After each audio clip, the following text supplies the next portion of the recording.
요즘에 사람들이 전부 앉으면 비트코인 코인 막 이래요. 그래서 내가 그 뭐 비트코인에 투자를 한다거나 직접 그거를 사겠다거나 이렇게까지는 아니어도 어떤 대화에 낀다거나 지금 이게 뭔지 이거는 알고는 있어야 될 것 같더라고, 상식적인 수준에서.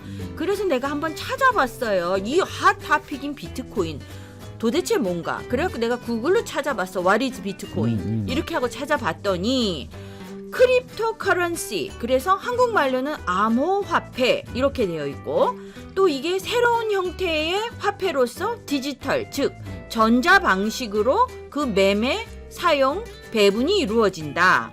또 분산형 P2P 네트워크로서 중앙 집권적인 기관이나 국가나 은행이 비트코인을 통제하지 않고 거래는 중재자, 즉 은행 없이도 이루어진다. 이렇게 되어 있는데 한국말로 읽어도 무슨 말인지 모르겠고 영어로 읽어도 이해가 잘 안 가요. 그래서 여기서 왜 이게 크립토 커런시, 암호화폐라고 하는지 그거부터 한번 얘기를 해주면 좋겠어. 이게 왜 암호화폐라고 하는지, 그거는 첫 번째가 이 화폐를 그 발행을 할 때 암호를 해독을 해. 거기에 암호화폐의 의미가 하나 있지 않나 하고, 또 하나는 제일 중요한 거는 개인이 거래를 하려고 하면 개인이 누가 이름, 성명, 생년월일 이런 거 아무것도 없어. 단지 하나 있는 건 내가 가지고 있는 암호야. 그 암호만 가지고 거래를 하기 때문에 그거를, 그 암호는 뭐라 그런가, 하나는 두 가지 키라고 하는, 하나는 공개 키, 하나는 내 개인 키라고 해. 이 두 가지 키를 가지고 하기 때문에 이게 암호야. 그렇기 때문에 암호화폐라고 하지 않나 생각을 하고 있어. 그래서 이게 어느 나라 돈으로도 어느 나라 화폐로도 살 수 있고, P2P라는 게 피어 투 피어, 개인 대 개인으로 거래하는 네트워크 방식이라고 되어 있는데, 그러면 이게 어떻게 거래를 한다고, 사고 판다는 거예요? 피어 투 피어라는 거는 뭔가, 그 컴퓨터 상에서, 네트워크 상에서는 뭔가 하면 이게 단말기를 얘기해. 예를 들어서 내가 여기서 앉아서 내가 그 컴퓨터 갖고 쓰잖아. 그러면 어마이가 옆에서 컴퓨터 쓰면 나도 피어고 어마이도 피어야. 어떤 서버가 아니고. 그래서 내가 여기서 거래를 할 때 내가 누구한테 돈을 보낸다고 하면, 비트코인에서 보낸다고 하면 내가 옆에 있는 친구들한테 내가 얘한테 돈을 보낼 거라고 메시지를 딱 날려. 그러면 걔들이 얘가 메시지를 날리네, 그거 보내네, 누구한테 보내네, 오케이 나 들었다 하고 계속 릴레이를 해줘, 그거를 다른 친구들한테. 그래서 피어 투 피어라는 거야. 그게 서버가 있지 않다는 거야. 그래서 피어 투 피어라게. 그래서 누구 하나가 전체적인 통제를 할 수 있는 게 아니고 서로 연결해 가면서 사용하기 때문에 피어 투 피어 시스템이라고 해요. 그래서 일반적으로 우리가 통화는 우리가 은행을 통해서 발행하고, 우리가 또 저금도 하고 내가 또 인출도 하고 이러는 가운데서 전체적으로 그 통화량을 국가에서 통제를 하고, 너무 많이 시중에 풀렸다면 걷어들이고, 또 너무 적게 있을 때는 또 발행하기도 하고, 물가를 조정하는 수단으로도 쓰고 이렇게 하는데, 은행을 통해서 내가 돈을 누구한테 보내려고 하면 반드시 그 은행의 권한을 믿고 그 은행하고 통해서만 가. 그렇지만 이 피어 투 피어라는 건 은행이나 이런 시스템이 없어. 서로 친구끼리 해갖고 다른 친구들이 거기에 대해서 얘가 보낸다는 거 확인만 해주는 거야. 그런 식으로 하기 때문에 누가 은행 같은 시스템이 없어.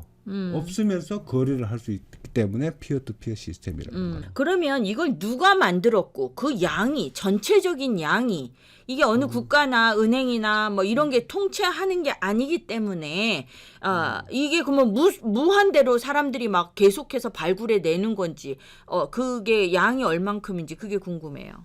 이게 초기에 2009년인가 시작을 했는데, 거기서 프로그램을 어떻게 해놨는가 하면 매 4년마다 반씩 발굴하게 돼 있어. 처음에 그 전체 그 통화량을, 비트코인 양을 2,100만 개로 그 한정해 놨어. 그래서 2009년부터 2009년부터 2013년까지 1,050만 코인을 발행이 됐어. 그 다음에 2014년은 1,050만 남은 거에 다시 반을 발행을 해. 그래갖고 지금 현재는 그 2,100만 코인의 거의 90%를 발행이 됐어. 근데 이제 언제까지 발행을 하냐? 나머지 10% 정도가 있는데 2140년까지 발행을 할 수가 있어. 지금은 실제로 10% 갖고 앞으로 100년 이상 발행할 수 있는 양이 거의 없다는 거야. 그러니까 되게 한정성 있어가지고 그렇지. 더 오르는 그런 그렇지. 그 투자 그렇지. 가치가 있는 그런 것도 있겠네. 왜냐하면 귀한 것은 더 올라가게 돼 있으니까 그런 컨셉이 조금 있네요. 오케이. 그 다음에 그러면 사람들이 이거 비트코인 사가지고 뭐 했어? 이거 장점이 있으니까 살 거 아니야. 그래도 관심이 있고. 이게 처음에 비트코인이 나왔을 때 코인이 그 사람들이 살 필요가 있을까 생각했어. 왜냐하면 이걸 사서 뭔가를 다른 물건을 사든가 뭐를 할 수 있어야 되잖아. 그런데 이건 뭐 살 수 있는 것도 별로 없고 그래갖고 그냥 처음에도 옛날에 들었을 때도 이거 그냥 실험적으로 하는 거 P2P 네트워크가 어떻게 움직일 수 있는가라는 거에 대해서 실험적으로 하는 거 아닌가 생각을 했어. 그 다음에 나카모토인가 이 사람이 실제로 이걸 갖고 코인으로 이게 시장에 나가서 이게 활동할 거라고 나는 기대하지 않았다고 막 실험적으로 했다고 보여져. 거기에 중요한 몇 가지 기술들이 있어. 뭐 블록체인이나 뭐 이런 것들이 굉장히 중요한 기술인데 그런 기술이 있어서 실험한 거 아닌가 생각을 했는데 코인이라고 하면 통화거든. 통화라고 하면 첫 번째가 이게 내가 세이브할 수 있어야 돼. 돈을 갖다 저장할 수 있어야 돼. 그 다음에 두 번째가 이걸 갖고 다른 물건을 살 수 있어야 돼. 근데 이거는 두 가지 다 의미가 별로 없는 게 내가 저장을 하려고 하면 그 돈 가치가 왔다 갔다 안 해야 돼. 내가 그 1달러짜리가 은행에 여놨는데 이 어느 날 이게 50센트 됐다가 이게 뭐 100달러 되고 막 이렇게 하면 내가 은행에 넣을 수가 없어. 이게 안정성이 떨어지기 때문에. 그래서 돈은 되게 스테이블해야 돼. 그 가치가 어느 정도 내가 항상 그러니까 어느 돈이든 간에 인플레이션 율로 이게 떨어지고 디플레이 되면 디플레이 율로 올라가거든. 그런데 이거는 왔다리 갔다리 하는 거야. 그래서 저장하는 가치가 없어. 그 다음에 이거는 물건을 사고 해야 되는데 뭐 물건은 별로 일부 없어. 익스피디아 같은 데서 2017년 이 정도에 일부 호텔을 예약하거나 뭐 오버스톡이라는 가구 같은 데서 쇼핑을 할 수도 있고 뭐 무슨 온라인에서 게임 머니 같은 거로도 뭐 게임 아이템 같은 것도 살 수도 있고 뭐 또 최근에 뭐 테슬라인가에서 뭐 차를 사는데 쓰기도 한다 하면서 또 관심을 받았다면서요. 그래. 그런데 이게 어떤 문제가 있는가 하면 초기에 이게 비트코인이 올라가기 시작하면서 2017년인가 그럴까 그때부터 쭉 올라가기 시작하면서 우리가 비트코인을 받아도 되겠다라고 해갖고 사람들 어떤 회사들이 좀 들어가서 다 갔다가 나중에 확 떨어졌거든. 이게 떨어지면 안 되겠네요. 다 빠져버렸어. 그리고 실제로 비트코인 갖고 살 수 있는 게 얼마나 있는지 내 정확히 몰라.